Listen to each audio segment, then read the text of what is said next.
Awesome. Thank you. Thank you very much. So that's my name on the screen. Below it is my email address. There will be an opportunity for a question and answer at the end of the webinar. Question in front of a group of people, you're welcome to email me. If you think of something after the webinar is over, you're welcome to email me. If you have any extra Texans or Rockets tickets, you're definitely welcome to email me. If this is your first Appraisal MC webinar, I definitely recommend tuning in and checking out some others. They do a really good job at finding the best and brightest minds in real estate to do these. Unfortunately for all of you, the best and brightest minds were busy today, so I'm here instead. But nonetheless, I want to thank Mariella and Joey and everybody else at Appraisal MC for helping put this together. But most of all, I want to thank all of you, the dedicated real estate professionals, for tuning in. And I assume that you're dedicated professionals if you've tuned into a webinar about math. But math is actually pretty handy for a profession that in the end is about numbers.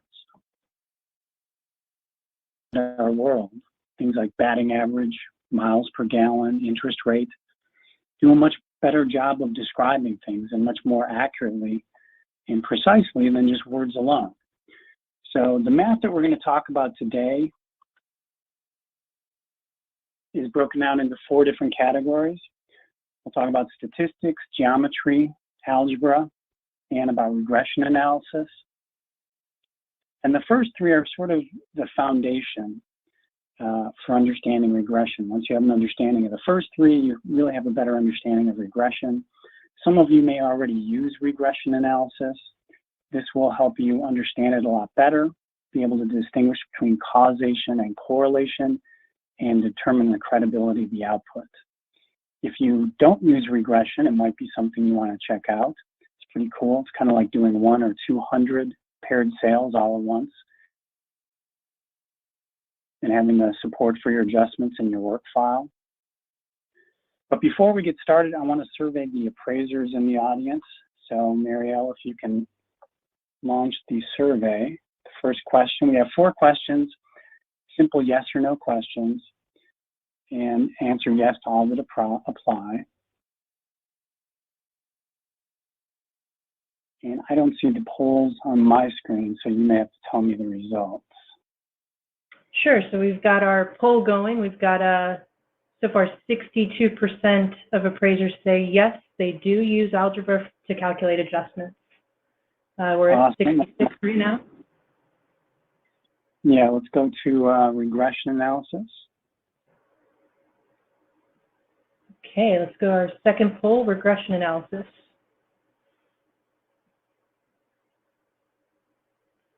We've got about half. Okay. Say they do. Good. Let's go to paired sales. Do you use paired sales to calculate your adjustments? I'll say that's one of my favorite methods. And you can go ahead and close that. What kind of percentage you get?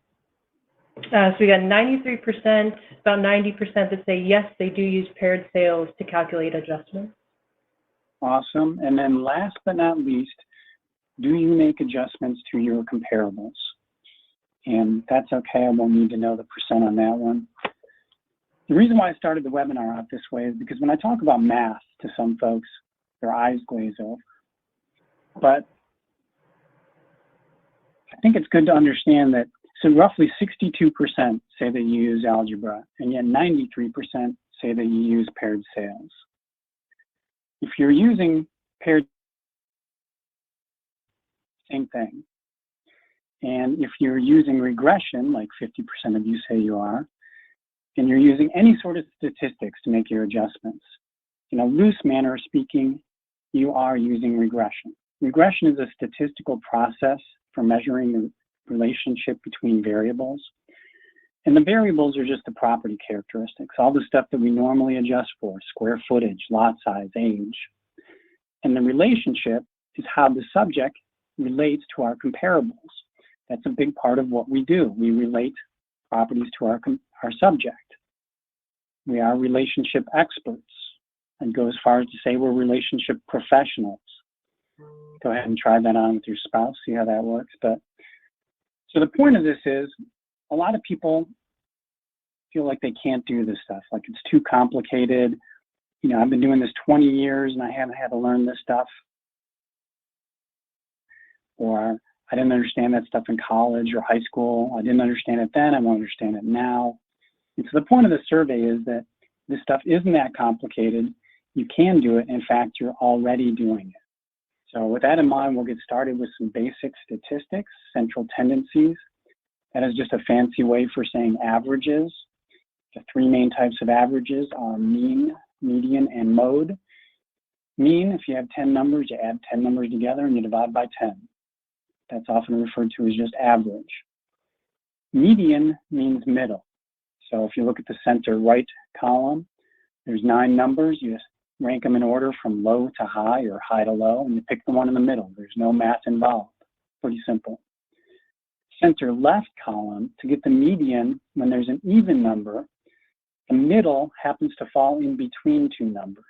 So you just take the mean or the average of these. And then mode is the most frequently occurring number. There's more $100,000 sales in this list than any other. It's kind of like your predominant value.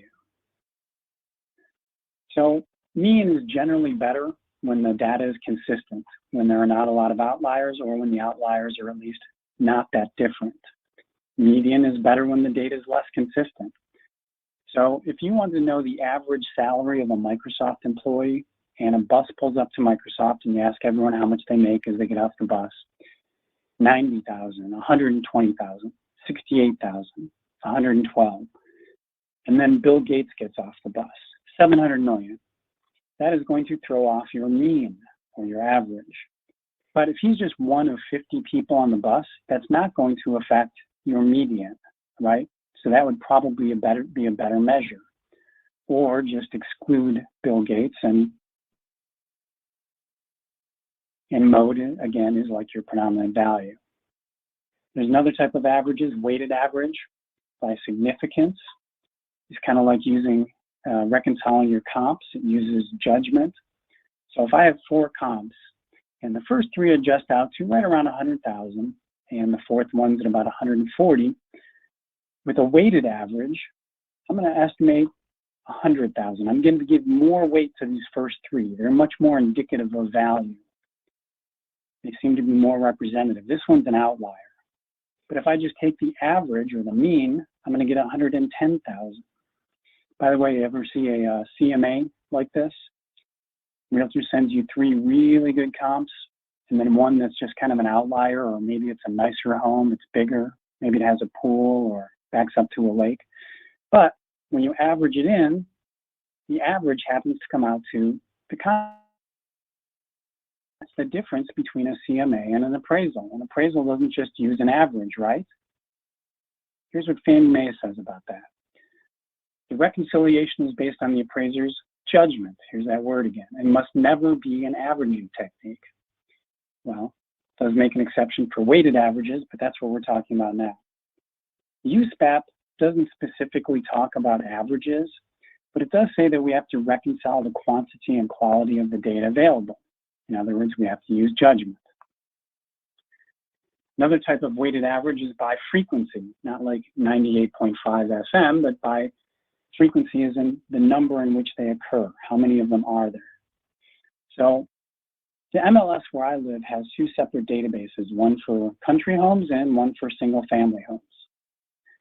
If I'm appraising a house on, let's say, 3 acres, I might have comps that are in both databases. Of all 11 comps, I can do that in one of 2 ways. I can get the individual sales prices, add them all together, and then divide by 11. But if I look at the statistical output from my MLS, it doesn't give me all 8 individual sales. It just gives me the average sales price for the 8 and the average sales price for the 3. So I can take the average sales price, multiply it by 3, take the average sales price for the single family homes, multiply it by 8, and take these 2 products, add them together, and divide by 11. I'm going to get the same number. What you can't do, though, is average the two averages. You're going to get the wrong number.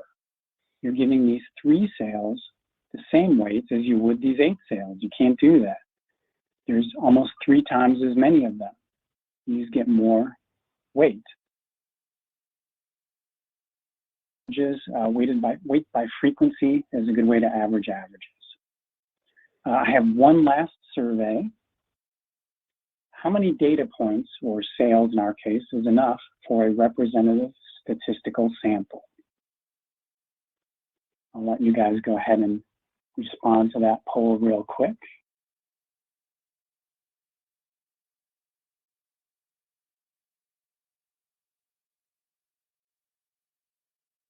All right, here we go. We're getting some results back. Most common appraiser answer, right? It depends. Oh, man, it's a very smart group. Smart group. Is a very smart group. That is the correct answer. It depends. So I've heard a lot of people ask this, how many points is enough for a representative sample? So it depends is the right answer. It's also the right answer for almost every appraisal question. Well, that depends. What's the fee? How much is this worth? Well, it depends. Do you want market value, liquidation value? As of what date? Before the flood, after the flood? So it depends is the right answer. And what it depends on is something called standard deviation. So here we have 2 groups of numbers, 2 columns of numbers, and they both have the same median, the same mean, the same mode, all the same averages, but they're clearly very different. This one ranges from 98,000 to 102,000. This column ranges from 10,000 to 490. And so you don't need to know how to calculate standard deviation to recognize it when you see it. They're clearly different. So if you took a random sample from a neighborhood and the sales ranged between 98 and 102,000, would you have a pretty good idea of what that neighborhood is like? Probably. But if the sales range from 10,000, what that neighborhood looks like? Probably not. You need to get more data. So I'm not necessarily saying that 10 sales is enough. Most statisticians would tell you even with data this consistent, you're going to need more. Maybe 25, maybe 30 would be enough. In this column, you might need 100, maybe 300 in order to have a reliable representative sample. So the other reason for understanding standard deviation is because it helps us explain something called the perfect market theory. So if the market were perfect, we would always know how much something would sell for before it even lists on the market. But markets often crash, right? Prices fall. Buyers and sellers both walk away from a transaction thinking they got the better end of the deal. Prices go up and down. The market's definitely not perfect. Well, why not? Well, largely because of us. We bring with it emotion, ignorance, motivation, not necessarily ignorance like stupidity, but maybe just not familiar with the market or with real estate pricing. Emotion, home buying is definitely emotional, right? We've all appraised property with atypical motivators, right? I appraised a property where a guy wanted to buy the house next door when it came on the market for his mom. Now, he didn't want a house in the same neighborhood or on the same street. He wanted that one next door. And when it came on the market, he was going to outbid anybody. So if these 3 things sound familiar, it's because they're in the definition of market value. So to a large extent, property pricing is a measure of human behavior. Human behavior is erratic. It's irrational at times. And a measure of that irrationality is something called variance. The measure of market imperfection. It's also known as rank. Technically, it's a function of standard deviation. It's the square of standard deviation. But the takeaway here, what to think of is that there's no exact value for any property. It might sell for a little bit more or a little bit less on any given day, depending on what happens at work or maybe between their spouse. What happens in the stock market, prices go up and down, price of oil, all that stuff could change how much something sells for. So there's no exact price. There's usually a reasonable range. We've all appraised properties where we've got maybe 3 comps of the same floor plan on the same street.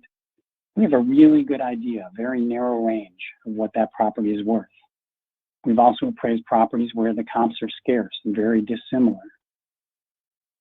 It's a wider range of value typically. And it's not just appraisers, but buyers and sellers have that same scarcity of information.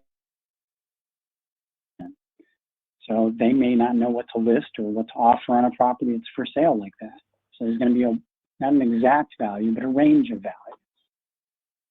Statistics generally fall into two categories. They're either descriptive, something that's describing something that already exists or something historical, and something predictive, something that doesn't yet exist or something in the future.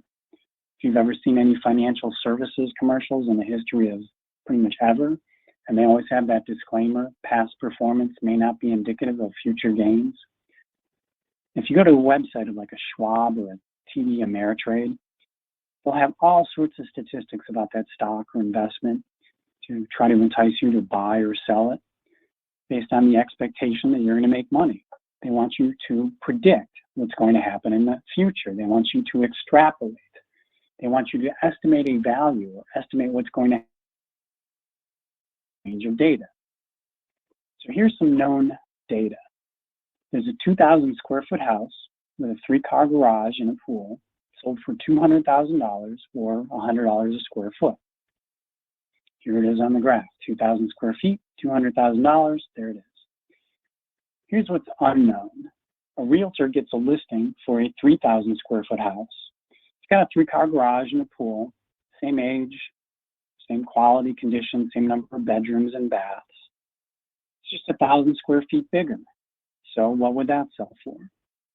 Well, if you extrapolate, 3,000 square feet times 100 square feet, or $100 a square foot rather, is $300,000. Here it is on the graph. What happens though if you extrapolate in the other direction for a smaller home? If you go this direction, if it was just a vacant lot with a 3-car garage and a pool, what would that be? Well, you can see where this is going by the graph when you extrapolate. $100 a square foot times $0 a square foot equals 0, right? No, of course not.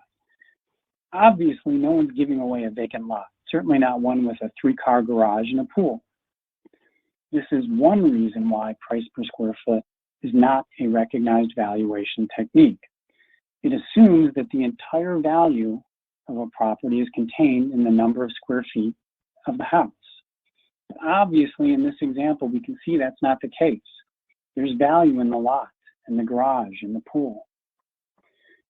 So let's just assume, oh, by the way, I think someone's, or some realtors' minds were just blown right there. The market where I work, realtors use price per square foot almost exclusively. So if you remember way back to geometry class, the equation of a line where y equals mx plus b, and the slope of the line equals rise over run. So rise is how far it goes up and down on the y-axis. Run is how far it goes over on the x-axis. And y is or b rather, is the y-intercept. So where this line crosses the y-axis, in this case, it's right at 0. So m, our slope, also happens to equal our square footage adjustment. So for every square foot we add $100 in value. So let's just assume that lot we have, maybe it's compared sales or extraction, we determine the value of the lot, the pool, the garage, all that stuff is $80,000. Now we have two on our graph. We can determine the slope of the line, and that slope is going to equal our GLA adjustment. You can use geometry to figure out a GLA adjustment. To calculate the slope of the line, $200,000 minus 80, and 2,000 square feet minus 0, and you get $60 a foot. That's a much more realistic adjustment for price per square foot than the $100. You apply that to your 3,000 square foot home, times $60 a square foot, you get $180,000. Add in the value of the lot, the pool, and the garage, because that stuff's a fixed value. That doesn't change depending on the size of the home. You add that in, and it's $260,000. That's a more realistic value than the $300,000. But this still assumes, right? Linear just means a straight line. So all of us have appraisal software where you can type in an adjustment and it'll apply it to all your comps. That's a linear adjustment. It's applying the same adjustment to all your comps. The problem is that most relationships are not linear. They are non-linear. Let me give you an example. If you have a 3-bedroom, 1,500 square foot house and it's got 1 bathroom, most buyers in the marketplace are going to want to pay a bit more to get a second bathroom. Mom and dad don't have to share with the kids. You know, and if there's not someone in the bathroom and someone else pounding on the door to get in. So let's just say that they would pay $10,000 more for a second bathroom. What about a 3rd bathroom? Well, it's nice, but it's kind of a luxury. I don't know if they need it. Maybe they'd pay.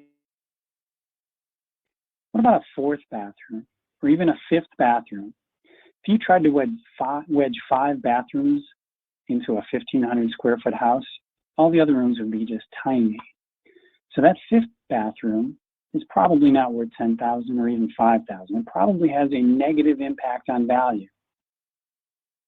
So the adjustment actually differs depending on the size of the adjustment or the size of the difference, right? We also know that as diminishing returns, right? That's a familiar term. And it's not just for bath count, it's for most property characteristics. If you have a really big lot, you know, it's big enough for a pool, still big enough that kids have room to play ball. But if you're in a subdivision with zoning or deed restrictions, it's not like you could put in a dirt bike track or a barn, right? So all that extra lot that you have, that's just more stuff add any extra value. At some point it just becomes surplus, right? So it's not the same adjustment, not the exact same adjustment, depending on how much that difference varies. Here's an example of a non-linear relationship. It's some 2-story KB homes, the base prices. You can see it's not a straight line. Here's an example of some sales outside Houston. A couple of things you can pick up here. 1, it's not a straight line. 2, you can see the variance in the data, right? These 3,200 square feet homes sold for a lot less than these 3,200 square foot homes. Maybe they're lower quality, older, smaller lots, don't know. Here's the same data, but instead of graphed by sales price, it's graphed by price per square foot. You can see it gets much closer to the trend line, but you can also foot gets lower as the house gets bigger, as it should. If you have $80,000 worth of value and you're dividing that into a 1,300 square foot home, that's going to have a big effect on your price per square foot. You have $80,000 of lot and garage and whatever else that you're dividing into 3,600, well, that's going to have a smaller impact on your price per square foot.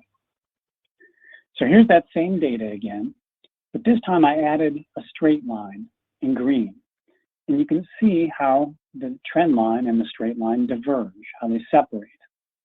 So if you have a 1,500 square foot comp that you're trying to use for your 3,200 square foot subject, your GLA adjustment is going to give you the wrong number. It's going to suggest a value up here rather than down here because it's a non-linear relationship. But just the left-hand side of the graph, this little area right here, we zoom in. The trend line in black and the straight line in pink or purple, whatever that is, they're pretty much together. You can see they start to separate a little bit. But as long as your comps are similar in size, it's close enough. It's linear enough. So that's why your comps have to be similar to your subject, not just for square footage, but for whatever, lot size, age, because most adjustments aren't necessarily linear throughout the entire range of data. So let's jump into algebra or paired sale analysis. Again, the principle that makes this work is by isolating the variable that we want to measure. Variables, like I said before, are just the stuff that we tend to adjust for on the appraisal grid. So here's a pretty simple paired sale. These two houses are almost identical. They're both the same size, same number of bedrooms, same number of garages. This one just has an extra bathroom, and it's sold for $5,000 more. So the principle in algebra is they say you can eliminate the like terms. So all these terms that are the same, we can cross those out. If you put this into an algebraic formula, this is what you'll see. It's a big long formula. You can cross out the like terms and it simplifies. But what you're really doing is, when you simplify it, when you're erasing these other terms, you're really using deductive reasoning. It's a process of elimination. We know that this $5,000 difference in sales price isn't because of the garages, right? Because they're the same. It's not because of the bedrooms. It's not because of the square footage. The only other thing by process of elimination is the bathroom count. So if you're out and go through the math, which you've already done in your head, in theory, the bathroom is worth $5,000. Now I say in theory because we already learned about variance, right? So one of the problems with matched pairs or paired sales is that you're putting all your eggs in this one basket. You're assuming that both of these sales are representative of value. What if sale number one sold at the high end of its reasonable range? What if it could have sold as low as $280,000? What if sale number two sold at the bottom end of its range? What if it could have sold as high as $320,000? If this sold for $280,000 and this for $320,000, your bath is now worth $40,000. So sometimes there are outliers in the data. One way to get rid of the outliers is, well, you can do lots of paired sales. Pretty hard to find one paired sale where the properties are identical in every way except for the one thing that you want to measure. So what you can do is you can do group sale analysis. It's the same thing, but with groups. So if you have outliers in the data, they're going to be even out in the averages. In this example, I'm looking at one-story design versus two-story design. There's 80 sales here. So if there's outliers, maybe some that are a little higher than normal, some that are going to be a little lower. Same thing with these 64 sales. So I can go through the same exercise. The only difference is in this case, because the average square footage was just a little bit different, instead of using sales price, I went with price per square foot. I can go through the whole same arguments and cross off all the other stuff that I know didn't influence this price because they're the same. The only difference is the design. Go through all the math, and I determine that there's an $8 premium for a one-story over a two-story, or roughly 9%. Let's talk about causation versus correlation. Correlation is just a pattern in the data. So we just looked at a pattern where one-story homes sell for more than similar two-story homes, or three-bathroom homes sell for more than two-bathroom homes. That's a pattern. It's correlation. It's a relationship between two quantities such that when one changes, the other changes. So when X goes up, Y goes up. Causation has to do with cause and effect. X doesn't increase when Y increases, but because Y increases. This is what that relationship looks like on a graph. This is a strong positive correlation. Positive just means the graph's pointing up. Negative means it's pointing down. Positive means that the data points, the red points, are almost right on the line. Weak correlation is when the points aren't really. This is no correlation. There's no pattern here. There's no straight line. There's no relationship between X and Y. Here's an example, the Internet Explorer usage rates versus the murder rates in the US. As one goes down, so does the other. Is there causation there? I'm not a Microsoft fan, so I'm going to say yes. Here's a better example, the age of Miss America, graphed in blue, and murders by hot steam, hot vapors, and hot objects in orange. According to this, there's an 87% correlation. Is there causation? I don't know which one caused which. So correlation is a mathematical fact. Causation can be a fact or it can be judgment, something that has to be proven. So most adjustment methods measure. One of the ways that we determine causation is by process of elimination, that we went through before with the algebra. But in the end, the test that USPAP gives us is, are the results credible?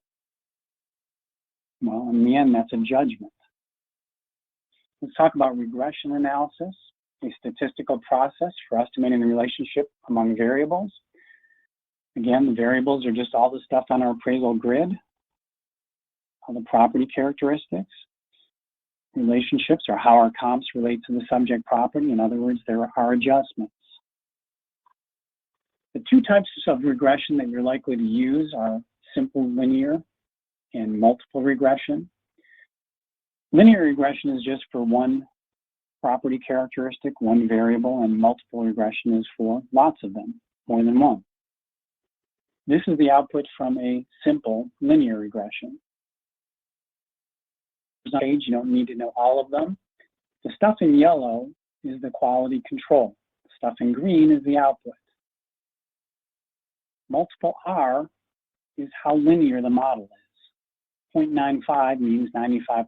That's very good.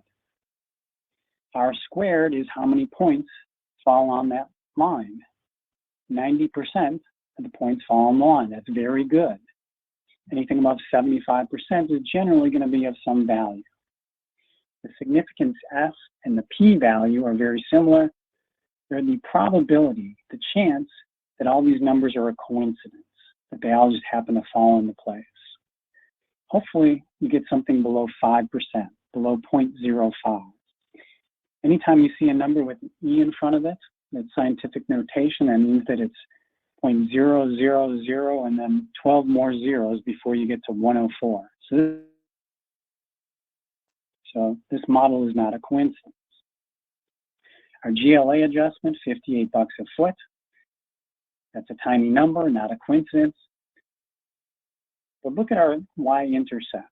This is all the stuff that's not included in square footage, all the other stuff that accounts for value, right? So the lot, the garage, bathrooms, appliances, site improvements, everything. All that other stuff, according to this model, is worth minus $404. Well, that doesn't sound right. Well, indeed, this tells us there's a 97% chance that this is a fluke, that this number has no meaning. I didn't need this to tell me that, but there it is. Here's a more precise definition of all these terms.